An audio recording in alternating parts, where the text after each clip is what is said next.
Marcos capítulo 11. Jesús viene a Jerusalén. Bienvenidos. Leamos del versículo 1 al 6. Cuando se acercaba a Jerusalén, junto a Betfagé y a Betania, frente al monte de los Olivos, Jesús envió a 2 de sus discípulos y les dijo: Id a la aldea que está enfrente de vosotros, y luego que entréis en ella hallaréis un pollino atado, en el cual ningún hombre ha montado. Desatadlo y traedlo. Y si alguien os dijere: ¿por qué hacéis eso?, decid que el Señor lo necesita, y que luego lo devolverá. Fueron y hallaron el pollino atado afuera a la puerta en el recodo del camino y lo desataron. Y unos de los que estaban allí les dijeron: ¿qué hacéis desatando el pollino? Ellos entonces les dijeron como Jesús había mandado, y los dejaron. Pues bien, si todo lo que tuviéramos fuera el Evangelio de Marcos, pensaríamos que este fue el primer viaje de Jesús hacia Jerusalén. Pero el Evangelio de Juan nos dice de muchos viajes anteriores. Jesús, como cualquier hombre judío devoto, fue a Jerusalén para atender a la mayor cantidad de fiestas principales.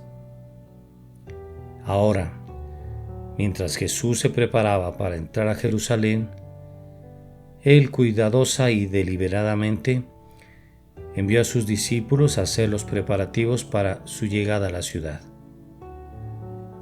Ya que el tiempo para su crucifixión estaba próximo, vemos que Jesús no dejó nada a la deriva. Se lee: hallaréis a un pollino atado en el cual ningún hombre ha montado. Con esto Jesús estableció que Él entraría a Jerusalén montando a un pollino. Él deliberadamente eligió un animal joven, no un semental, no un burro y tampoco el llegar a pie. Esto es porque en aquellos días el llegar montando un pollino opuesto a un poderoso caballo de guerra era el venir como un hombre de paz. Por lo que se deduce que Jesús no vino a Jerusalén como un general para conquistar, pero sí como un siervo que debía de padecer. Los rabinos de los días de Jesús tenían varias teorías diferentes en cuanto a cómo el Mesías llegaría a Jerusalén. Basados en Daniel 7:13, algunos enseñaban que el Mesías vendría como un conquistador majestuoso, y basados en Zacarías 9:9, algunos enseñaban que el Mesías vendría de una manera humilde y rebajada, montando sobre un pollino. Para Jesús no había diferencia en cuanto a que este fuera un pollino que ya haya sido montado, pues Él era el Creador que venía a esta escena como un hombre, y como tal, todas las demás criaturas inferiores estaban sujetas a Él. Aparentemente Jesús había hecho los preparativos anteriormente con el dueño del pollino y se les instruyó a los discípulos para que dijeran únicamente: es para Jesús, si es que se les preguntaba. Entonces ellos hicieron lo que Jesús dijo y estuvo bien. Versículos del 7 al 11. Y trajeron el pollino a Jesús y echaron sobre él sus mantos, y se sentó sobre él. También muchos tendían sus mantos por el camino, y otros cortaban ramas de los árboles y las tendían por el camino, y los que iban delante y los que venían detrás daban voces diciendo: Hosana, bendito el que viene en el nombre del Señor. Bendito el reino de nuestro padre David que viene. Hosana en las alturas. Y entró Jesús en Jerusalén y en el templo, y habiendo mirado alrededor de todas las cosas, como ya anochecía, se fue a Betania con los 12. Nos gusta esta escena de la vida de Jesús porque simplemente se siente correcto lo que aquí se hacía, Pero por mucho en el ministerio de Jesús, Él fue despreciado y rechazado por los hombres, y muy a menudo las multitudes que le adoraban le seguían únicamente para obtener algo de Él, y al tiempo la mayoría de su audiencia rechazaba cualquier tipo de compromiso personal hacia Jesús. Pero todo aquello era diferente en este día, pues estos prodigaban atención y honor a Jesús. Estos mismos utilizaron sus vestidos como un asiento para Jesús y como una alfombra roja para el camino del pollino que él montaba.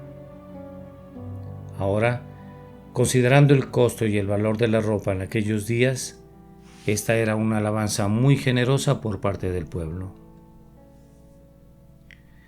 Por otra parte, la mayor parte de su ministerio, Jesús hizo todo lo que pudo para desanimar a las personas de que le celebraran públicamente como el Mesías. Pero aquí Jesús se salió de esa manera para invitar hacia la alabanza y adoración pública del Mesías. De hecho, cuando los líderes religiosos de los días de Jesús se oponían, Él les decía: «Os digo que si estos callaran, las piedras clamarían». Las declaraciones de la multitud venían del Salmo 118. Con esto, sus alabanzas eran por parte de la Escritura. Es importante que alabemos a Dios como Él quiere ser alabado. Así que si Dios dice que sí debemos de venir a Él con palabras, entonces esa es la manera en la que debemos de llegar. Si Dios dice que debemos de llegar a Él con cánticos, entonces esa es la manera en la que debemos llegar. Si Dios dice que debemos venir a Él con las manos alzadas, entonces así es como debemos venir.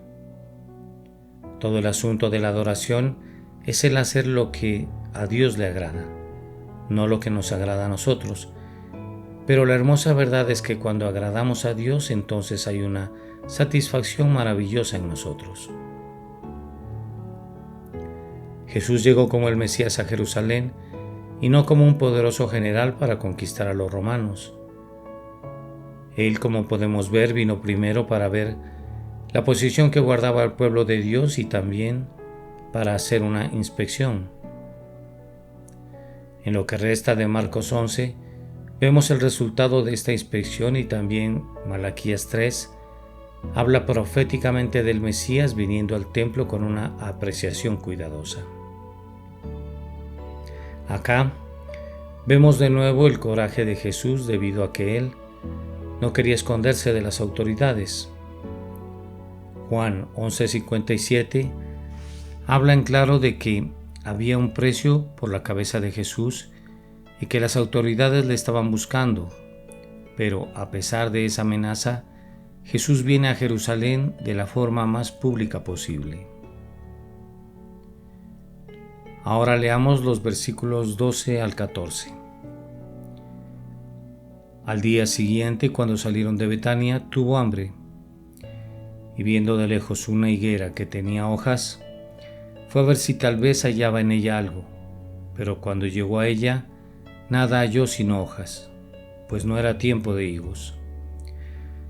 Entonces Jesús dijo a la higuera: «Nunca jamás coma nadie fruto de ti», y lo oyeron sus discípulos. Esencialmente aquí el árbol era una imagen de publicidad falsa, teniendo hojas pero sin higos, puesto que ordinariamente este no es el caso con estas higueras, las cuales normalmente no tienen hojas y tampoco tienen higos. No era que la higuera no tuviera higos porque no se suponía que debía de tenerlos. El problema era que tenía hojas, pero no tenía higos. Las hojas decían: «Aquí hay higos», pero no lo sabía. Lógicamente había alrededor muchos árboles diferentes únicamente con hojas, y estos no fueron maldecidos. También había muchos árboles sin hojas ni higos, y estos tampoco fueron maldecidos, pero este árbol fue maldecido porque profesaba tener fruto, pero no lo tenía. El árbol fue maldecido por su pretensión en las hojas, no por su falta de fruto. como el Israel en los días de Jesús, tenía la apariencia externa pero sin frutos. En esta ilustración Jesús advirtió a Israel y a nosotros mismos del desagrado por parte de Dios cuando tenemos la apariencia de llevar fruto, pero sin tener fruto en sí, puesto que Dios no se agrada cuando su pueblo lleva únicamente hojas, pero sin llevar fruto. En todas las obras en el ministerio de Jesús, este es el único milagro destructivo. El Antiguo Testamento está lleno de milagros de destrucción y juicio, pero Jesús nos mostró de una manera más perfecta la naturaleza de Dios. Si este fue el único milagro de su clase, entonces debemos de ver que hubo una lección muy importante en él. Dios no aprueba cuando hay profesión sin realidad y palabras sin caminar. Versículos 15 al 19. Vinieron pues a Jerusalén y entrando Jesús en el templo, comenzó a echar afuera a los que vendían y compraban en el templo. Y volcó las mesas de los cambistas y las sillas de los que vendían palomas, y no consentía que nadie atravesase el templo llevando utensilio alguno. Y les enseñaba diciendo: ¿no está escrito? Mi casa será llamada casa de oración para todas las naciones. Mas vosotros la habéis hecho cueva de ladrones. Y lo oyeron los escribas y los principales sacerdotes, y buscaban cómo matarle porque le tenían miedo, por cuanto todo el pueblo estaba admirado de su doctrina. Pero al llegar la noche Jesús salió de la ciudad. En este pasaje vemos cómo el área del templo estaba llena de acaparadores que trabajaban en cooperación con los sacerdotes y robaban a los peregrinos al forzarlos a comprar animales para el sacrificio y cambiarles las monedas a precios muy altos. Cada hombre judío debía de pagar un impuesto del templo anual, una cantidad equivalente a 2 días de paga. Este impuesto debía ser pagado en la moneda del templo, y los cambistas de dinero hacían un intercambio con este dinero del templo a tasas excesivas. Ellos hacían esto en los atrios externos del templo, pues era la única área donde los gentiles podían adorar y orar. Por lo tanto, el lugar de adoración se había convertido en un mercado y en uno muy deshonesto. Aquí lo que vemos es que Dios tenía la intención de que el templo fuera una casa de oración para todas las naciones, pero ellos la habían convertido en una cueva de ladrones.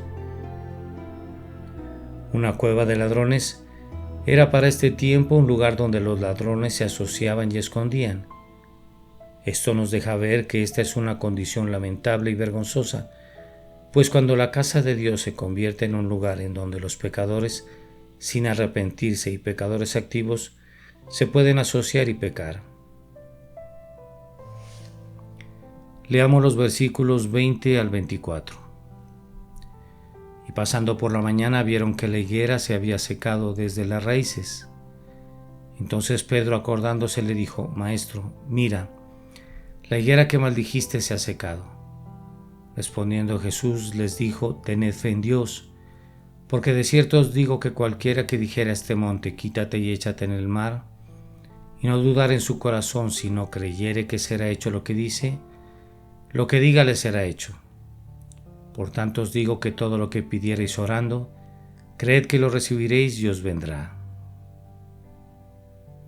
Jesús explicó que este milagro era en realidad el resultado de una oración hecha con fe, y él animó a sus discípulos, que estaban maravillados que tuvieran este tipo de fe, confiando en que Dios también les podría escuchar. Jesús puso en claro que la oración debe ser ofrecida con fe, y esta fe debe estar puesta en Dios mismo. Recordemos que la fe es confianza, esperanza y dependencia sobre alguien o algo. También se lee: cualquiera que dijere a este monte: quítate. El monte era una referencia popular para un problema insuperable en esos días. Y Jesús dijo que mientras nosotros creamos, Dios superaría cualquier obstáculo. Esta promesa de la respuesta de Dios a la oración hecha con fe fue hecha para los discípulos, no para la multitud. Tampoco debemos interpretar a Marcos 11:24 como que si oras lo suficientemente fuerte y en realidad crees, Dios está obligado a contestar tu oración sin importar lo que pidas. Ese tipo de fe no es fe en Dios, pero más bien es fe en la fe o fe en nuestros sentimientos. Versículos 25 y 26. Y cuando estéis orando, perdonad si tenéis algo contra alguno, para que también vuestro Padre que está en los cielos os perdone a vosotros vuestras ofensas. Porque si vosotros no perdonáis, tampoco vuestro Padre que está en los cielos os perdonará vuestras ofensas. Una falta de fe no es el único obstáculo para una oración efectiva, puesto que el rehusarse a perdonar o el guardar amargura también puede estorbar a nuestra oración. El punto también puede ser que esta es un área donde necesitamos una gran fe, porque algunas veces un corazón duro y que no perdona viene a ser más grande que cualquier monte a vencer. Leemos: cuando estéis orando, si tenéis algo contra alguno. Esto significa que jamás debemos poner el deber religioso o ministerio por encima de nuestras buenas relaciones con las personas, puesto que debemos poner nuestras cosas en orden primero y luego continuar en oración. Así las cosas, debemos hacer lo que Pablo ordenó en Romanos 12:18 cuando dice: si es posible, en cuanto dependa de vosotros, estad en paz con todos los hombres. El corazón perdonado perdonará a otros. Así, si tenemos corazones duros que no perdonan, entonces se levantará la pregunta de que si alguna vez hemos recibido o apreciado el perdón que Dios nos ofrece. Para finalizar, leamos los versículos 27 y 28 del Evangelio según San Marcos capítulo 11.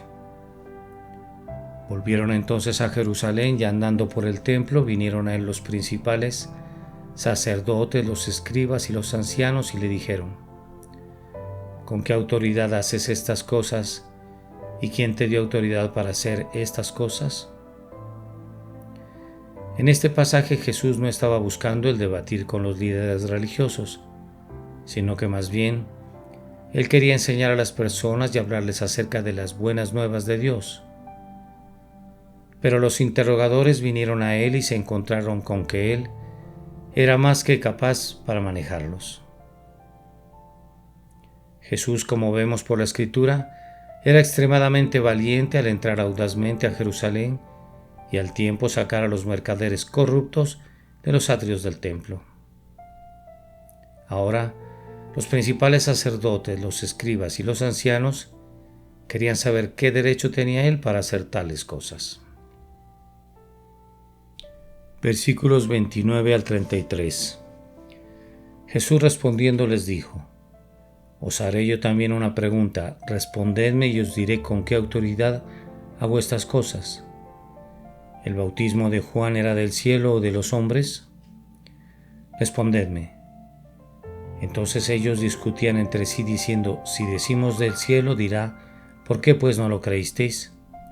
Y si decimos de los hombres, pero temían al pueblo, pues todos tenían a Juan como un verdadero profeta. Así que respondiendo dijeron a Jesús: no sabemos. Entonces respondiendo Jesús les dijo: tampoco yo os digo con qué autoridad hago estas cosas. Cuando Jesús les pidió que le respondieran la pregunta en cuanto a Juan el Bautista, Él no estaba evadiendo la pregunta que le hicieron, pues si Juan en verdad era de Dios, entonces Él tenía la razón en cuanto a Jesús, y Jesús era por tanto el Mesías. Así que si lo que Juan dijo era cierto, entonces Jesús tenía toda la autoridad para hacer estas cosas. Esta posición finalmente no era una evasión a la situación, sino que era una confianza que disipó las dudas y definió sus actitudes hacia Juan y Jesús, lo cual nos deja ver que estos, en pocas palabras, rechazaron a Juan y ahora rechazaban a Jesús. Cuando dicen no sabemos, esta respuesta de los líderes religiosos a la pregunta de Jesús expuso el hecho de que estos hombres no eran unos buscadores sinceros de la verdad, pues a estos les importaba más el hecho de ganar puntos en un debate y agradar a las multitudes que en saber en sí mismos la verdad. Finalmente podemos concluir que toda esta historia es un ejemplo vívido de lo que sucede a los hombres que no quieren enfrentar la verdad, pues estos mismos tienen que retorcer y esquivar la situación y al final se meten a ellos mismos en un aprieto en el cual se involucraron y del cual ya no pueden salir. Para concluir este capítulo 11 del Evangelio, según San Marcos, encontramos que es mucho más difícil primero el enfrentar la verdad y luego admitir que se está equivocado, como también encontramos que este es el único camino con un futuro real y verdadero. Amén.